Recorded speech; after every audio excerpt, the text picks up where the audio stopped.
सर्वेभ्यो नमो नमः। शमेषाम् आदरणीयानाम् आचार्यचराणां बन्धुबान्धवानां काव्यामृतम् इत्यस्मिन् आमुखपटले हार्दं स्वागतम् अभिनन्दनं च वर्तते।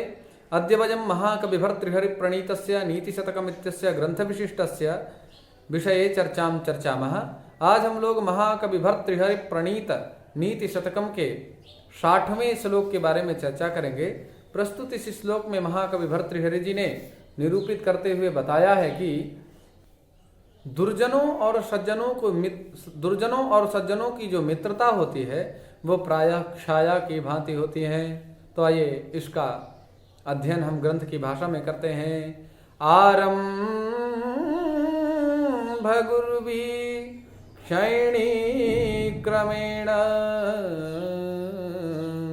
आरंभ गुर्वीक्षयिणी क्रमेण लघ्वीपुरा वृद्धिमती च पश्चात् दिनस्य पूर्वार्ध परार्ध भिन्ना छायेव मैत्री खलसज्जनानां छायेव मैत्री खल सज्जनानां। अर्थात जो दुर्जनों की मित्रता हुआ करती है प्रायः छाया की भांति होती है। तो निरूपण करते हुए बताते हैं कि दिनस्य पूर्वार्ध परार्ध भिन्ना। पूर्वार्ध दिनस्य पूर्वार्धम, दिन का जो पूर्वार्ध भाग माने सवेरे प्रातःकालीन 6 बजे से 12 बजे तक का जो टाइम होता है इसको हम कहते हैं पूर्वार्ध, और उसके बाद परार्ध 12 से लेकर के पुनः 6 तक का जो क्रम है जिसको हम परार्ध कहते हैं। तो कहते हैं जिस प्रकार से प्रातःकालीन बेला में उदीयमान सूर्य के प्रकाश से प्रस्फुटित होने वाला जो प्रतिबिंब है वह प्रतिबिंब पूर्वार्ध में तो विस्तृत प्रतीत होता है और अपराह्न में वही लघुभूत प्रतीत होने लगता है।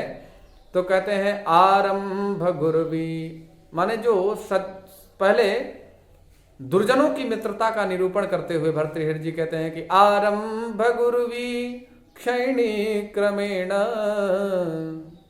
आरंभ माने प्रारंभ काल में जब कोई दुर्जन आपसे मिलेगा, दुर्जन की पहचान हम कैसे करेंगे? तो पहले आकर के इतना प्रेम से मीठे मीठे शब्दों के द्वारा आपको अभिषिंचित करेगा कि आपको लगेगा कि ये तो मेरा बिल्कुल आत्मीय है, इससे बढ़कर तो मेरा कोई अपना हितैषी है ही नहीं। लेकिन आरंभ गुर्वी, आरंभ में तो उसकी मित्रता प्रगाढ़ प्रतीत होती है और क्षयिणी क्रमेण, और धीरे धीरे करते हुए उनकी मित्रता का क्षय होना प्रारंभ हो जाता है।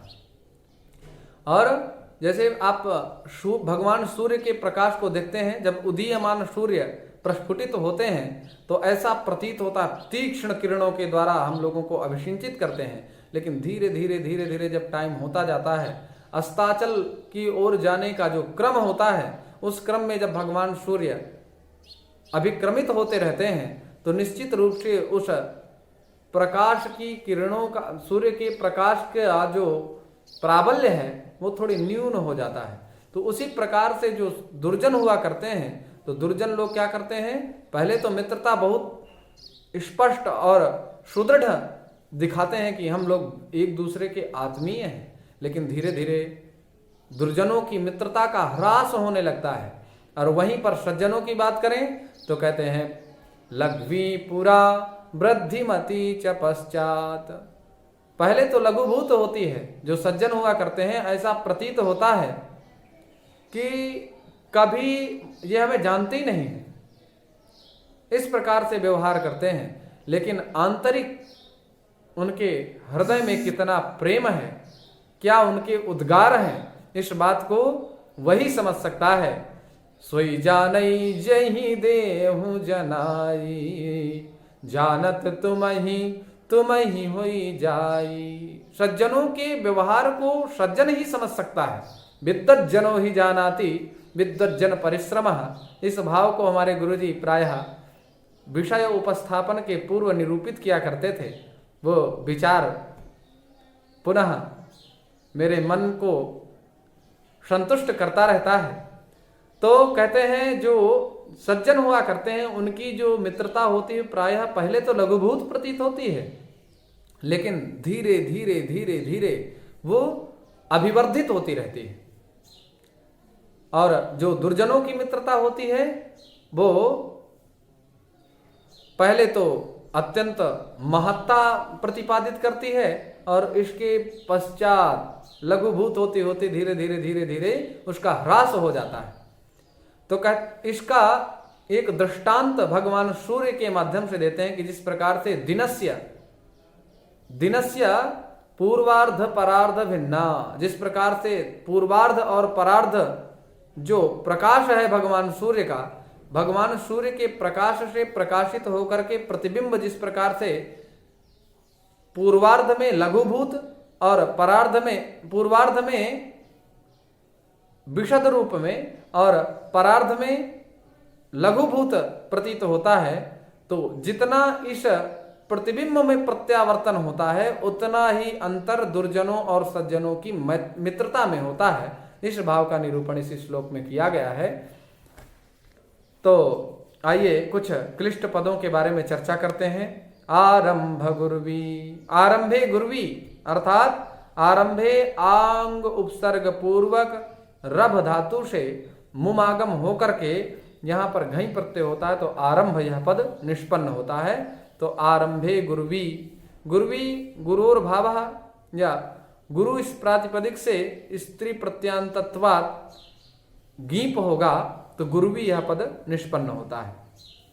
क्षैणी यहाँ पर क्षी क्षय धातु से ऋणी प्रत्यय है ताक्षिल्य अर्थ में, तो ताक्षिल्य अर्थे द्योत्ये गम्यमाने च ऋणी प्रत्ययः अस्माभिर्विधीयते, तो ऐसा निर्देश है।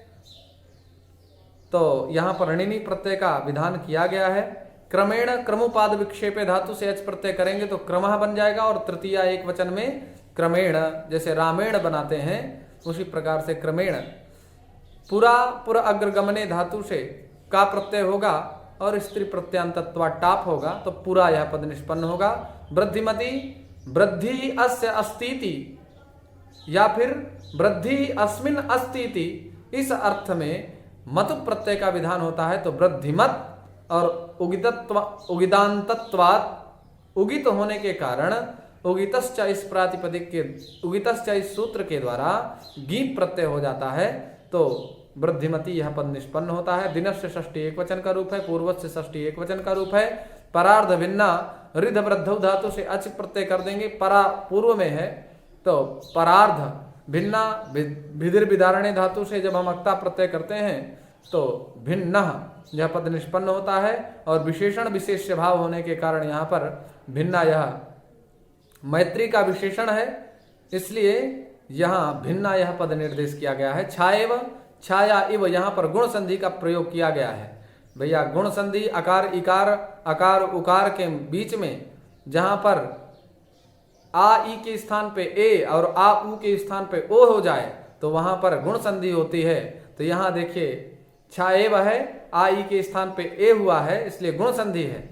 मैत्री मित्रस्य भावः मैत्रः, मित्र के भाव को, मित्रता का जो भाव है वो उसको हम मैत्र कहते हैं। और मैत्र इस प्रातिपदिक से पुनः अण प्रत्यय हुआ है इसलिए गीप प्रत्यय हो जाएगा। टिड्ढाणई अण प्रत्यय का ग्रहण है इस सूत्र में, इसलिए अण प्रत्ययत्वात् अत्य गीप प्रत्यय विधानः गीप प्रत्ययस्य विधानो भविष्यति। खल सज्जनानां खलश्च सज्जनश्च इति खल सज्जनौ तेषां खल सज्जनानां, ऐसा इस श्लोक में निरूपित किया गया है। आशा है आप लोग लाभान्वित हुए होंगे। जहां कहीं भी संदेहास्पद स्थिति आप लोगों को प्रतीत हो आप लोग कमेंट के माध्यम से सूचित कर सकते हैं। आपकी समस्या का समाधान करने का पूर्ण प्रयास किया जाएगा। आपका अनुज इस प्रक्रिया में तल्लीन है, तो आप सभी लोग मार्गदर्शन प्रदान करें और इस व्याख्यान श्रृंखला का लाभ प्राप्त करें। इसी आशा के साथ पुनः नमो नमः।